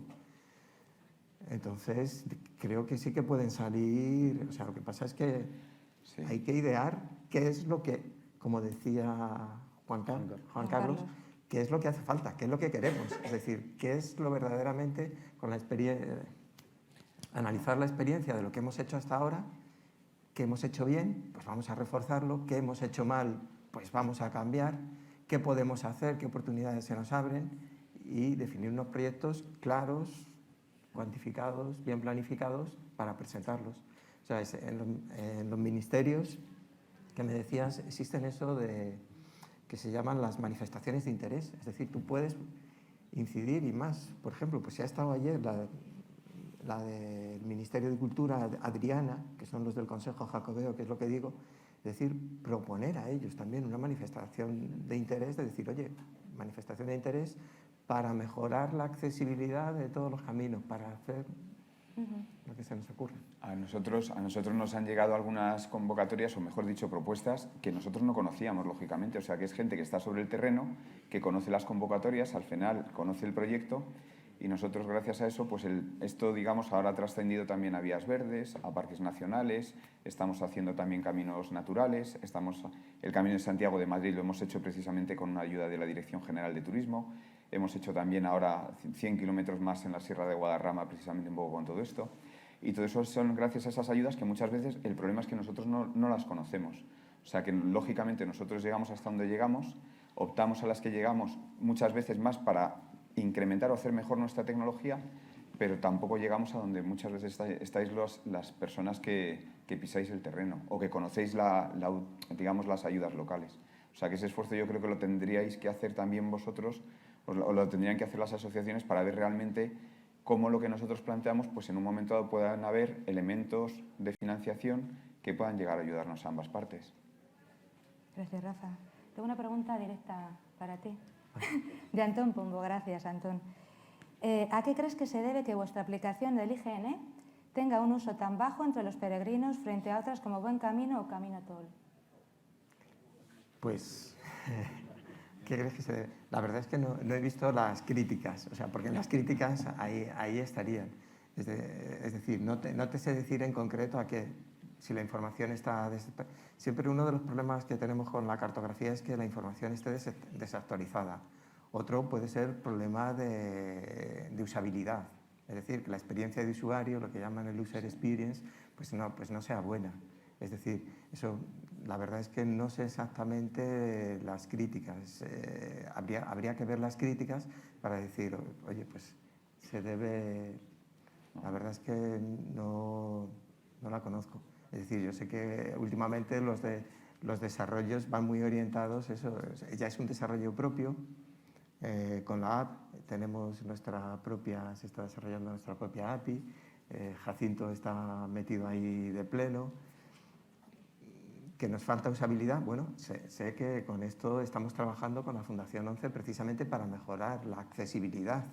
La accesibilidad en este tipo de aplicaciones, no solo para capacidades diferenciadas, sino también accesibilidad en los diferentes niveles de usabilidad también, de usabilidad de la web. No sé exactamente cómo estamos en relación con otras. Lo siento. Gracias, Alfredo. Juan Carlos, tengo una pregunta para ti. ¿Crees que aprovechando el sistema de alerta de la Guardia Civil se podía aprovechar o conseguir una forma efectiva para denunciar los problemas y deterioros en los caminos?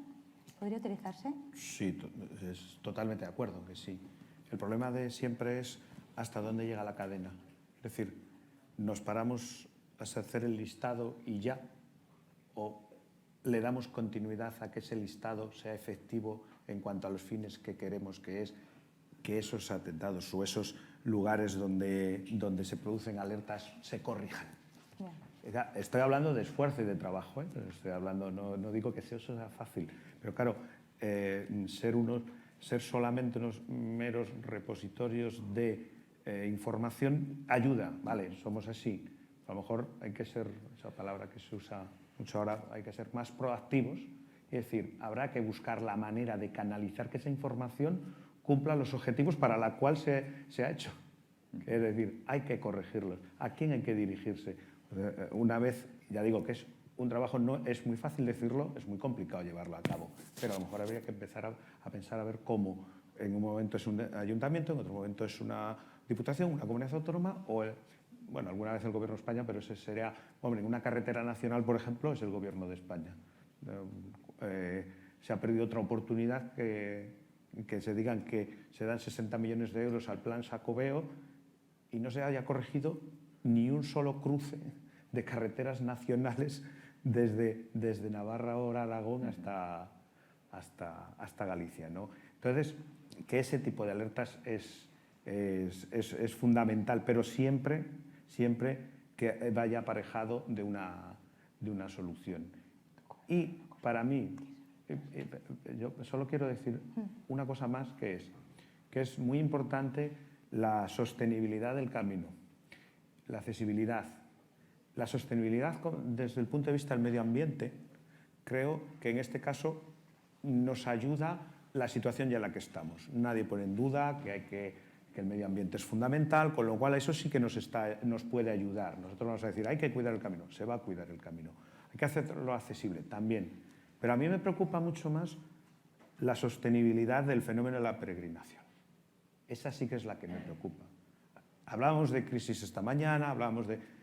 Claro, y esa sostenibilidad, precisamente ahí sí que estamos prácticamente solos las asociaciones para presionar de que eso no se pierda. Y entre otras cosas, esa es la proliferación de itinerarios jacobeos. Me parece muy buena idea lo de las estrellas, pero la guía Michelin, además de dar estrellas, las quita. Claro, no, es que hay que quitarlas. ¿Vale? Entonces, ahí, ese es el trabajo que hay que hacer. Entonces, itinerarios. Primero, hay algunos, yo directamente, algunos me conocen, yo directamente los borraría ya. Pero así, sin más se me ocurre alguno que ya lo borraría. Otros, Ojo, siempre diciendo, los caminos todos el mismo respeto. Nadie les... Bueno, ese que estoy pensando no, pero todos el mismo respeto. Iguales todos, como decías tú, no, porque ya desde el punto de vista legal no lo son. Entonces, esa parte que es que sí depende de las asociaciones y solo de nosotros, porque la otra ya digo que estamos en la moda de la sostenibilidad ambiental, de esto, pero esa parte sí que ahora es el momento a lo mejor de empezar a decir quién sí y quién no y hasta dónde. Porque ocurre que resulta que metemos en los mapas algunos caminos que nosotros decimos que sí, algunas administraciones dicen que no. Ahora en Galicia ya se produce el problema de que la catedral dice que uno sí, la Xunta dice que no, hasta hace un tiempo iban de la mano. Entonces, ¿qué hacemos? Vamos a meter, ¿qué caminos metemos en el mapa ahora, a partir de ahora? Y ahí sí que las asociaciones tenemos una responsabilidad muy grande, que va en ella la sostenibilidad de la peregrinación, no de los caminos, de la propia peregrinación. Sí, yo solo quería decir una cosa, es que precisamente como está Mercé, o sea, me consta, porque además yo soy parte también un poco de lo que está pasando, que la Fundación 11 precisamente tiene una colaboración muy estrecha con la Dirección General de Tráfico, porque tienen ahora mismo todo ese estudio que han hecho de todas las intersecciones y cruces que hay con las carreteras del camino, desde el punto de vista del conductor, para evaluar un índice de riesgo, y nos lo han pasado a nosotros para que establezcamos o hagamos coherente ese índice de riesgo desde el punto de vista del conductor, para luego informar de todos esos pasos y puntos negros. Con lo cual a mí esa colaboración me parece fundamental, porque el trabajo que hay ahí es enorme, el que ha hecho la Dirección General de Tráfico, y nosotros lo hemos recibido sin hacer nada. Y nos está viniendo fenomenal o sea, tenemos geolocalizados todos los puntos de riesgo del camino, con un índice de riesgos que además está perfectamente explicado y que nosotros estamos transcribiendo ahora a puntos reales que puedan ser de uso para el peregrino. El que se haga luego y quién hace algo con esa información, pues eso ya, pero bueno, por lo menos yo creo que por lo menos hay que ponerles esa banderita roja en el mapa. O sea, yo creo que es el primer paso, ¿no? Y yo creo que la Fundación, y lógicamente como siempre, ¿no? Pues eso que se está haciendo para la discapacidad, al final es bueno para todos, ¿no? Como decía antes Javier, ¿no? Sí, es lo que... ¿Está encendido? ¿Sí? Sí. Sí, que lo que comentabas, Rafa, sí que es verdad, la DGT lleva muy poquito, está con nosotros y toda la información se te pasa a ti para que esos puntos negros aparezcan en esa APP. Lo que comentabas, lo que es bueno para la discapacidad es bueno para todos, ¿no? Porque dices el 10% es fundamental la accesibilidad, pero es necesaria para el 40% de la población y es confortable para el 100%. Nos comentaban haciendo estos 100 últimos kilómetros del camino que hay mucha gente que se pierde en el camino y está llamando para que los vengan a recoger porque no saben dónde están. O sea que es importante, yo creo que este guiado sensorial para todo el mundo. Y lo que comentabas tú, Joaquín, Alfredo, lo que comentabas de ese levantamiento 3D, aunque sea virtual, creo que es necesario también porque los horarios de muchos de ese patrimonio que nos podemos encontrar con el camino no coincide con el horario del peregrino y no puede visitarlo.